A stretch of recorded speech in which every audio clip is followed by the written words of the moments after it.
சிம்பிளான சூப்பரான எறா முட்டை சாதம் எப்படி செய்யுதுன்னு பார்க்கலாமா? வாங்க. அதுக்கு ஒரு கடாய் வச்சுக்கோங்க. கடாயில் கொஞ்சம் தாராளமாக எண்ணெய் விட்டுக்கோங்க. எத்தனை பேருக்கு செய்கிறீங்களோ அதுக்கேற்ற மாரி எண்ணெய் விட்டுக்கோங்க. சோம்பு போட்டு தாளிச்சுக்கோங்க. அதுலேயே பச்சை மிளகா போட்டுக்கோங்க. காரம் நல்லா இறங்கும்.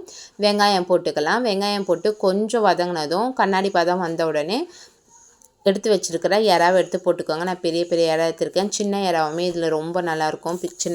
சின்ன எறா போட்டால் கூட. அப்புறமா இஞ்சி பூண்டு பேஸ்ட்டு கொஞ்சம் போட்டுக்கோங்க.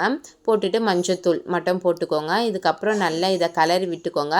முட்டை ஒரு முட்டை தான் நான் போட்டிருக்கேன். போட்டு நல்லா கலரி விட்டுட்டு அதுக்கப்புறமா வடித்து வச்ச சாதம் எத்தனை பேர் கலரிங்கோ அத்தனை பேருக்கு மட்டும் சாதம் எடுத்து போட்டுக்கோங்க. அதுக்கப்புறம் உப்பு போட்டுட்டு மிளகுத்தூளை மிளகு இருக்குது பார்த்தீங்களா, அதேமாரி இடிக்கல்ல நுணுக்கி போட்டுட்டு நல்லா கலரி எடுத்திங்கன்னா சூப்பரான எறா சாதம் ரெடி. ரொம்ப சிம்பிளான இன்க்ரீடியன்ட் வச்சு தான் செய்யுது.